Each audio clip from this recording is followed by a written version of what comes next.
What's good? It's your boy Rose. And it's your girl Fadarella. And today we are here explaining the guilt wound. Now, if you guys want to go more into details, we do have to show the workbook that we have been doing it. But today we are going to be talking about the guilt wound and how it affects us. Some people don't know how to actually ask for help, so they will tend to make you feel guilty if you don't give them the response that they want, or like how a lot of people say common sense. Most people don't have common sense. Just because it's your common sense, yes, it's not common. So just because it may be your common sense doesn't mean that it's everybody's common sense. So something as small as you just asking for help or asking for a task could be daunting for people who never experienced that or have experienced in the past asking people for help and not getting the help that they necessarily feel like they deserve. So instead of them asking for help, they will make you feel bad. They'll say little things, they'll say little remarks, and they'll even think that they're pleasing you. Yeah. Like they're doing something for you because they're not trying to. They're trying to avoid confrontation. When in reality, it would be less confrontation if they was just more direct. You can give an example of how a guilt wound might play out. So let's just say this is a hypothetical situation.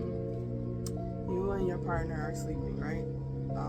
Obviously, y'all have two different sleeping patterns, so somebody might need lights off, complete darkness. Somebody might need a little light in the room, whatever.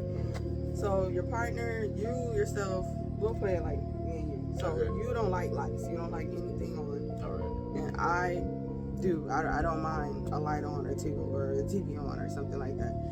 So me and you are sleeping. Yeah. And the light is on. So you would do what? If I was the one trying to make you feel guilty? Yes. Oh my God! You need that light? Instead of asking me.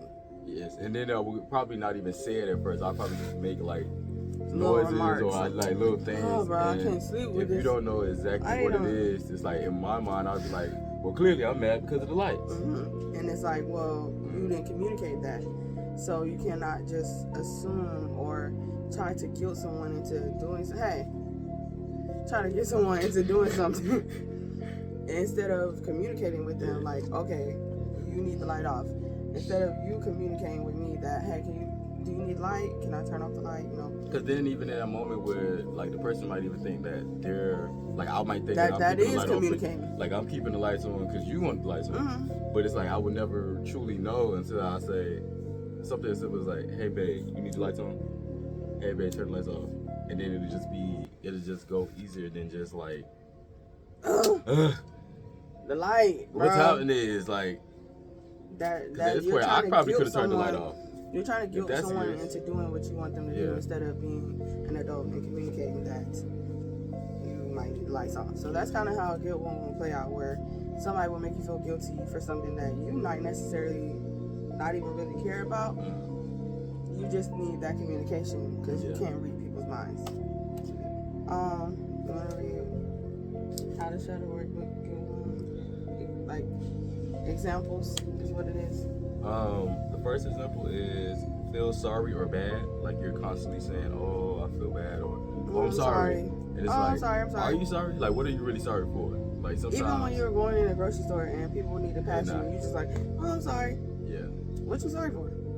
It's like, why are you really sorry? Like, why are you like even sometimes it'd be like such embedded into your common sense that you'll start saying sorry for stuff that you really shouldn't be sorry for. Like now people just like, what you sorry for?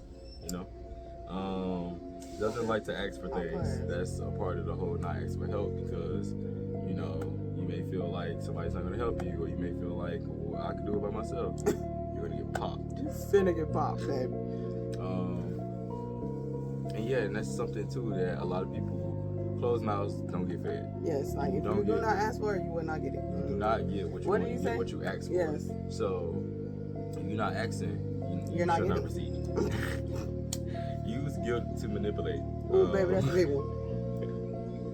Use guilt to manipulate. Now with this one, it's like honestly you get nowhere with this because at the end of the day you really think that you're doing your biggest ones.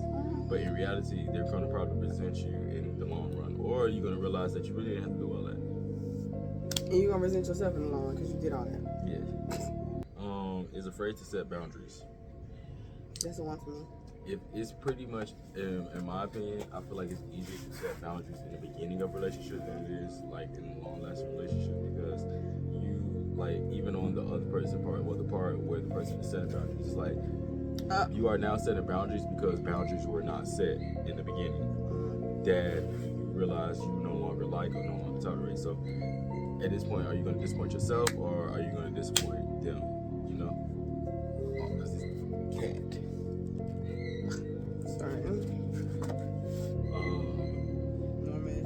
Normally attracts people who makes you feel guilty.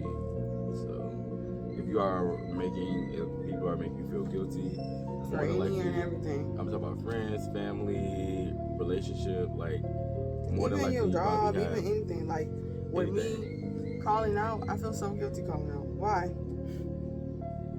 Do they feel guilty calling me in? No. You like, do they? Do they feel guilty calling me? Oh, she might be asleep. She might need a rest. They don't give a damn. So why do I feel guilty about calling out? So, yeah. Oh, but they need me. Yeah, so does God. Do you show up for Him every day? Every day. Please. So that was that. Yes. So you guys like, subscribe, and comment if you guys want more. And we have the other ones as far as trust wound, neglect wound, and abandonment wound. If you just Ooh, want we're to going to break do that abandonment down, one. you guys just stay tuned.